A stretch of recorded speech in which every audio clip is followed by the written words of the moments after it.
अनंत कोटि दंडवत सतगुरु देव को। कल अपना विषय चल रहा था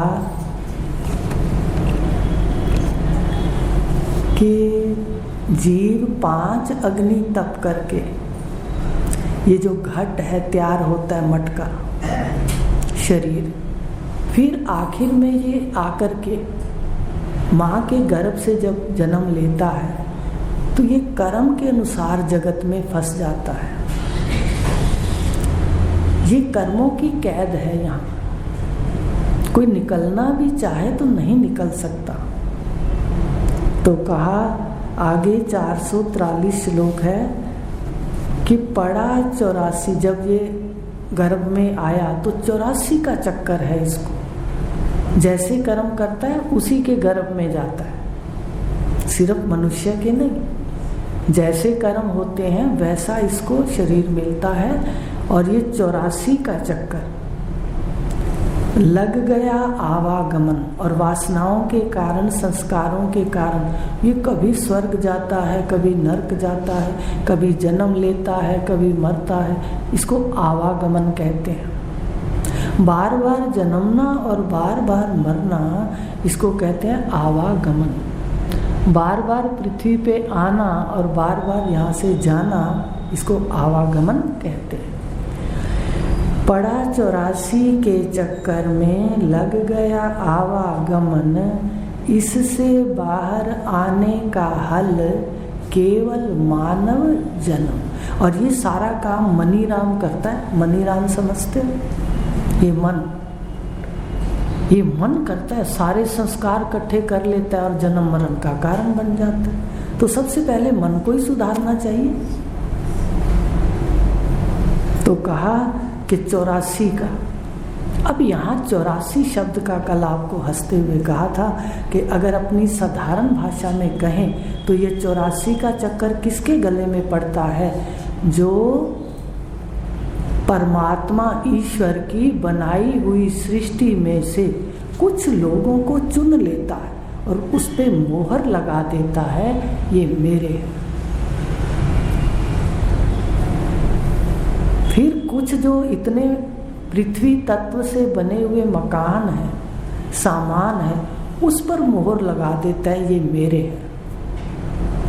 व्यक्तियों पर भी मोहर लगाता है, पदार्थों पर भी मोहर लगाता है।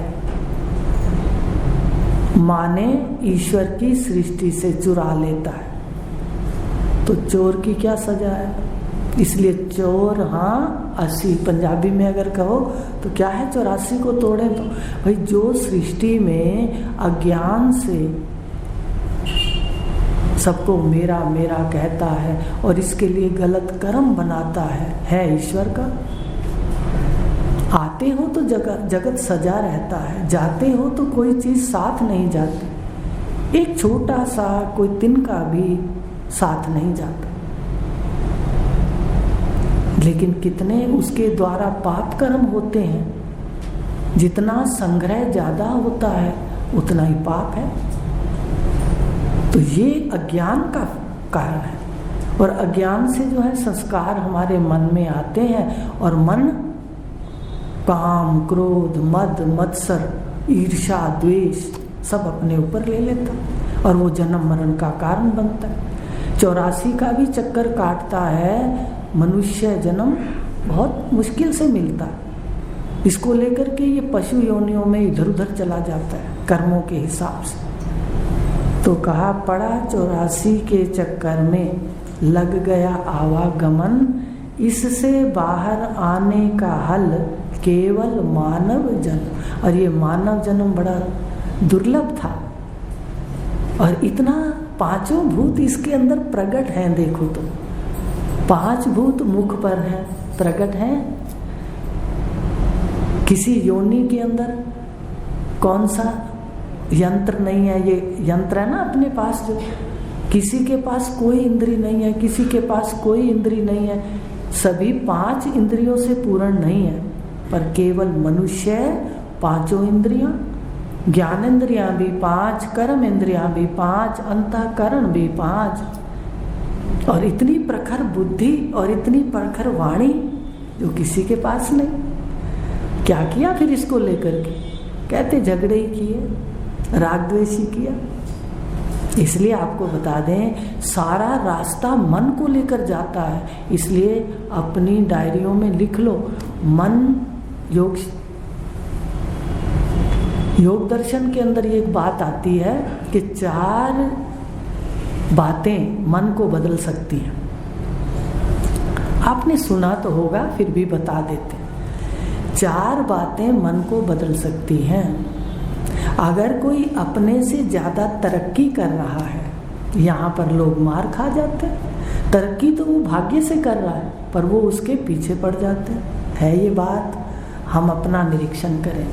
कोई तरक्की करता है, कोई आगे बढ़ता है, तो हमें कष्ट होने लगता है जिस स्थिति, तो उसमें हमें कष्ट नहीं होना चाहिए, वो कर्म बनते हैं। तो योग दर्शन क्या कहता है कि अगर कोई तरक्की कर रहा है तो प्रसन्न हो वो, अच्छा अब ये तरक्की कर रहा है, उससे क्या करो, जाकर के मित्रता कर लो, गुण सीख लो। मित्रता से, छल कपट से नहीं। याद रखना, जहाँ पर मनोवृत्तियाँ, सारी भावना वृत्ति का खेल है। आप बताओ, पूजा तो इष्ट की होती है, बहुत बार बताया आपको, पूजा इष्ट की है, पर फल भावना से है। याद रखना, आप ये ना सोचो कि हम पूजा कर लेंगे और हम फल भावना गलत रखेंगे तो फल हमें अच्छा मिल जाएगा। यहाँ तो नहीं अदालत इसकी दिखे फिर भी फैसले होते हैं। देखिए, इसलिए हमें बिल्कुल अर्जुन की तरह सीधा हो जाना है अगर सत्य को पाना है। अर्जुन का मतलब ही सीधा। अर्जुन का पेड़ बिल्कुल सीधा होता है। दिल्ली में देखो जाके, फोटो में तो देखा है। तो कहने का मतलब, अगर ये बातें ध्यान में रख लो, लिखनी हो तो लिख लेना कि अगर कोई तरक्की कर रहा है तो हम खुश होकर के मित्रता कर लें कि चलो गुण सीख लेंगे, हम भी तरक्की कर लें, पर अपनी बात भी ना आए उसकी तरक्की में प्रसन्न। तो पहला क्या लक्षण बताया? मित्रता। दूसरा क्या बताया? पहली मित्रता को मैत्री में लिया, मैत्री। दूसरा कहा, अगर कोई मजबूर व्यक्ति है, एक तो खुशहाल व्यक्ति आया तो सहन ना हो पाया, है ये बातें संसार में। और अगर कोई ऐसा व्यक्ति आया जो मजबूर है, जिसका कोई अंग भंग है, जिसकी कोई घर की मजबूरी है, कष्ट में है, उस समय क्या करना? देखो, तरक्की वाला आया तो मित्रता कर लो, द्वेष ना करो, ईर्ष्या ना करो। अगर आया आपके सामने मजबूर व्यक्ति तो उस पर दया करो, जितना अच्छा कर सकते हो वो करो। ये संस्थाएं क्या करती हैं? अगर कोई ज्ञान वाला बैठा है, मैंने अपने गुरुदेव को देखा कि वो चुपचाप करते थे, बताते भी नहीं थे कि इसको ये दिया, इसको ये दिया। तो ये जो अपने पास जितनी भी सामर्थ्य है, ये संस्थाएं इसलिए होती हैं कि एक व्यक्ति नहीं कर सकता और 100-150 व्यक्ति मिलेंगे तो किसी का भी भला कर देंगे, पता ही नहीं चलेगा। है ये बात? अपने यहाँ देखते हो या नहीं देखते हो? तो ये बात कही कि ये जीवन में होना चाहिए, हमें दया करनी चाहिए, उस पर करुणा आनी चाहिए, हमें नफरत नहीं करनी चाहिए कि भाई वो इतना बीमार है, वो ऐसा है, तो मेरे को घृणा है। नहीं, अपना उसका जितना अपनी तरफ से अच्छा कर सकते हो, परिवारों में बैठे हैं तो होना चाहिए। तो ये है पहला गुण, मन में क्या हो, ईर्ष्या से बचने के लिए मित्रता कर लो, और उस द्वेष से, उससे घृणा से कि भाई ये तो मेरे लायक नहीं है, घृणा से बचने के लिए क्या कर लो, आप जा कर के उस पर दया करें, जितनी हम कर सकते हैं। तो अब एक व्यक्ति धार्मिक है, ठीक है, और एक व्यक्ति पाप आचरण करता है। अब धार्मिक व्यक्ति है, हम उससे शिक्षा लें और हमें प्रसन्नता होनी चाहिए। देखो कितना अच्छा है, धर्म की बात करता है, धर्म में जीता है। उपनिषदों में कहा है, जिसके जीवन में धर्म है, धर्मो रक्षिति रक्षित है, धर्म उसकी रक्षा करता है। कोई अगर उसके दिक्कत आ जाती है कर्मों की, तो धर्म आकर के रक्षा करता है। तो कहा, अगर कोई पुण्यात्मा है तो उससे भी हम सीख लेवें और क्या करें, प्रसन्न होए और उससे सीख लेवें।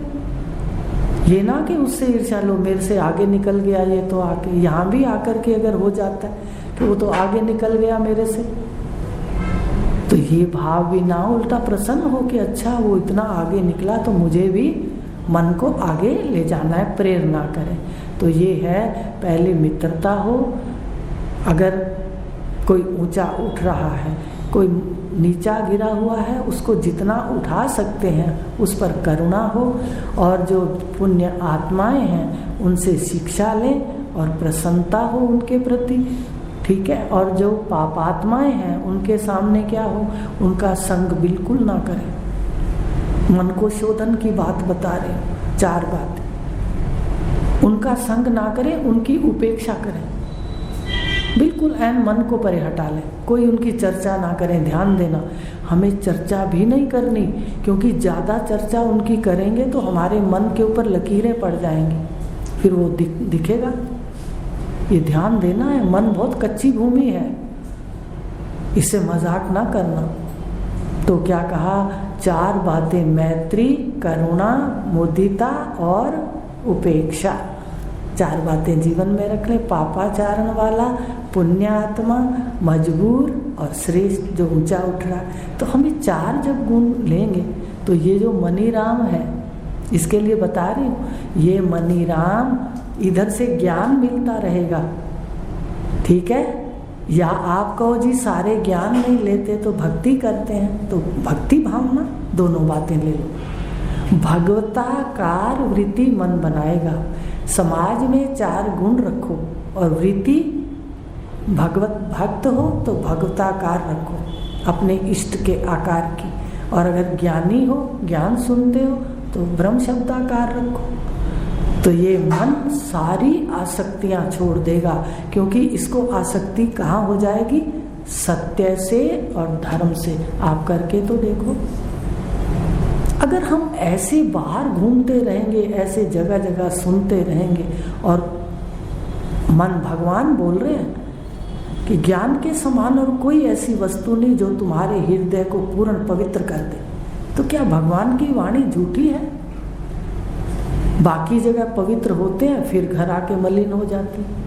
ऐसे ही होता था पहले, वैसे पवित्र बैठे हैं, अगर किसी ने आके पत्थर मार दिया मन के अंदर तो फिर अपवित्र हो जाते थे। आज तो पत्थर के दृष्टा हो जाते हैं कि पत्थर कहाँ आया, चित्त में। चित्त किसका है? जल का।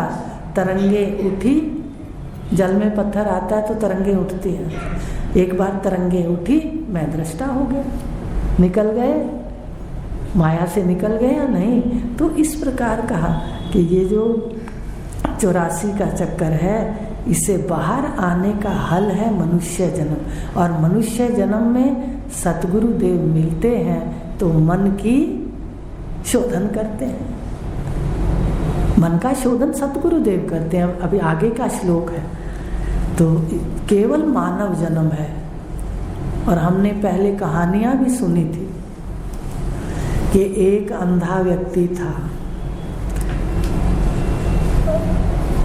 वो कुएं में गिर गया। अब एक दरवाजा था कुएं में बाहर आने का। अब जब वो ऐसे हाथ लगाते लगाते लगाते कुएं की दीवार को दरवाजे के पास पहुंचता तो उसको खुजली होने लग जाती थी। वो फिर दरवाजा छूट जाता, फिर वो दोबारा चक्कर निकालता। इसको आवागमन कहते हैं। हम भी क्या करते हैं, 84 लाख योनियां अंधे कुएं, अज्ञान की पट्टी हमारे आंखों पर बंधी है, बुद्धि पर बंधी है। हम सारा भ्रमण कर लेते हैं 84 की योनियों। और जो अब कहा है केवल मानव जन्म छूटने का है, यहाँ आकर के हमें विषयों की खुजली लग जाती। फिर विषयों के अंदर मकान बना रहे हैं, घर बना रहे हैं, तरह तरह के जो भी व्यवहार है उसको कर रहे हैं, पर एक भी घंटा जीवन का सत्य में नहीं जी रहे। सारे 24 घंटे झूठ में जी रहे हैं, तो दरवाजा निकल जाता है। ये मनुष्य शरीर 84 लाख योनियों के कुएं से निकलने का दरवाजा है, सावधान हो जाओ। अगर आ ही गए हैं कर्मों से तो मन को पकड़ लो। अब ये 4 जाके लिख लेना, अगर कुछ ये लाए किसी के प्रति सावधान हो जाना। इसको क्या देना है? किसी इष्ट से भक्ति करते हो, हमें कोई वो बात नहीं है, आप अपने इष्ट की वृत्ति बना लो। और अगर ज्ञान में आपको निष्ठा हो गई, आपको समझ आ गई कि वो सीढ़ियां हैं, तो अपने अहम कैवल्य साक्षी मैं ही हूँ, तीनों शरीरों का साक्षी हूँ, पंचकोशातीत हूँ, मैं साक्षी हूँ, दृष्टा हूँ, ज्ञाता हूँ, ये याद कर। तो ब्रह्म शब्दाकार वृत्ति बनते ही मन धीरे धीरे ज्ञान सुनते इसको आसक्ति कहाँ होने लगेगी? सत्य के साथ। और अज्ञान में हमारी आसक्ति कहाँ होती है? झूठ के साथ। जब सत्य के साथ होने लगेगी तो धीरे धीरे असत्य छूट जाएगा। तो ये कहा केवल मानव जन्म है 84 के चक्कर से बाहर निकलने के लिए। अब आगे 444 है कि मन भी गुरुदेव संवारते हैं। आगे है ये बातें, हम ध्यान से देखें। मन केवल तत्वज्ञ पुरुष श्रवण से सुधारते हैं, कुछ नहीं करते, कुछ नहीं कहते। वो तो कहते हैं समाधि भी अगर लगाते हो, योग भी करते हो, तो योग हर व्यक्ति का नहीं लगता। वृत्तियां, खान पान, सारी शुद्धि चाहिए योग में। लेकिन योग समाधि से, ज्ञान समाधि जो कृष्ण ने खुद कहा है कि ये मेरे नित्य योग है, 6ठे अध्याय में कर्मजन्य योग कहा है, तुम्हारा पहले से योग है। तत्व ज्ञान के अंदर रूप और नाम में भेद है। देख लो अपना नित्य योग, यहीं देख लो, अभी दिखा देते हैं। रूप में सबके भेद है, यहीं भी बैठे हो जितने लोग, सबके रूप अलग अलग है, सबके नाम अलग अलग, ठीक है। आंखें किससे बनी है सबकी? अग्नि तत्व से, सूर्य से। देखो अभी अद्वैत दिखा देते हैं, तत्व में भेद, शरीर के तत्व में भी भेद नहीं तो आत्म तत्व में कैसे होगा? त्वचा सब बोलोगे वायु से, कान आकाश सब बोलोगे आकाश से बोलिए। देखिए एक मोटी बुद्धि वाला व्यक्ति भी समझ सकता है कि विश्व में अद्वैत कैसे है, लेकिन समझाने वाला चाहिए। भगवान ने ऐसे थोड़ी कह दिया गीता के अंदर कि वो महात्मा है, फिर ये भी कह दिया विश्व सेवार्थ करता है, स्वकर्म फल त्याग के, वही सन्यासी है। कहा भगवान ने कि वो कपड़े बदल लेगा, घर बदल लेगा, बच्चे बदल लेगा, तो पहले तो भगवान बदले। समझ रहे हो? तत्व ज्ञानी सिद्ध पुरुष, पहले अवतार भगवान ने तो वही कार्य किया गृहस्थी वाला जो आज हम कर रहे हैं। गीता को बड़े ध्यान से पढ़ो, गीता आपके जीवन को धन्य कर देगी। कल आपको 3रे अध्याय का रहस्य बताएंगे कि कर्म का क्या रहस्य भगवान ने बताया, आज आपने जो पढ़ा है।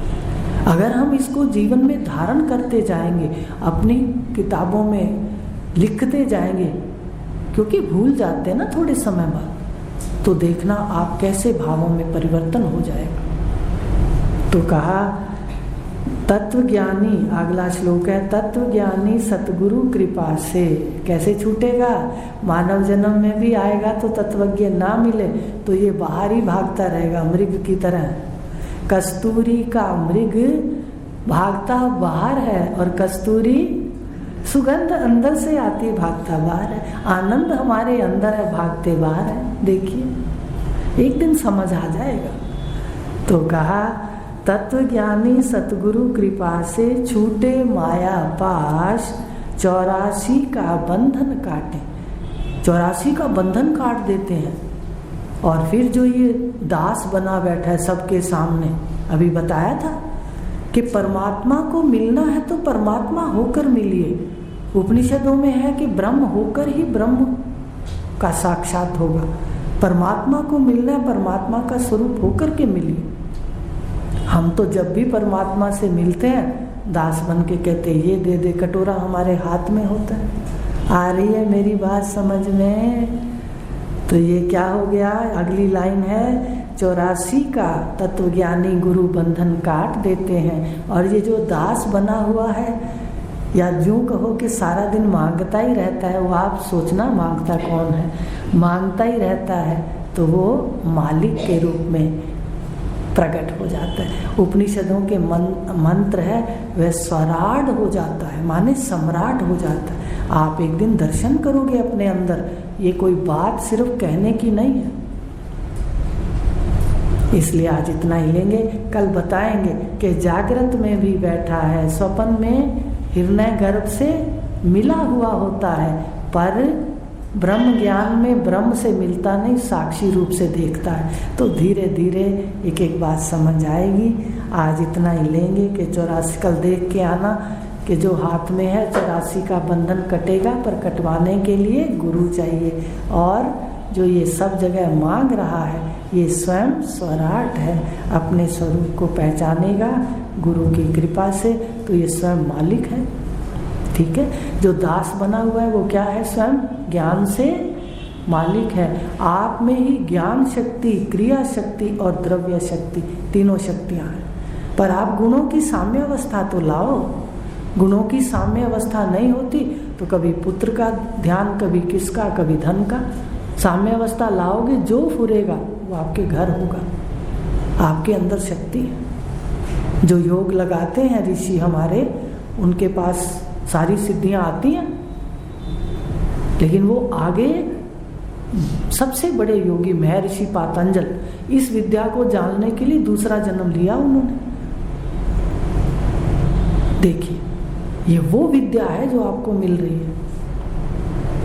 योग में भी तुम साक्षी हो, साक्षी को जानना है। आज इतना लेंगे, कल लेंगे इसको आगे कि कैसे ये आगे इसकी महिमा बताएंगे। ठीक है, कि ब्रह्म ज्ञानी से मिलता है तो सिर्फ ये ज्ञान जान लेता है तो भी इसको कितना लाभ है केवल जानने का। आज अपने इतना देखा, ये पढ़ के आना। तत्व ज्ञानी सतगुरु कृपा से छूटे माया पाश, 84 का बंधन काटे, मालिक बन गया दास। जो दास था वो क्या बन गया? मालिक। क्योंकि पहले से ही उपनिषद में है ना, तत्पश्चात तद भवत तद आसीत। बहुत दूर दूर तक देखा, परमात्मा को ढूंढा, पर उसने जब देखा, देखो क्या देखा? तत्पश्चात, उसने देखा, तत्पश्चात तद भवत, वह खुद वही हो गया। उसने देखा परमात्मा को और वह परमात्मा हो गया। समझ रहे हो? तत्पश्चात तद भवत क्यों हो गया? कहते पहले से ही था। तद आसीत, कितने सुंदर मंत्र हैं। थोड़ा समय निकाला करो, सारा दिन रोटी सब्जी तरह तरह की चीजें छोड़ दो बनानी। इसको खाना पीना जितना हो, जितना समय बचे बचाओ, हर चीज से, हर व्यवहार से। ओम पूर्ण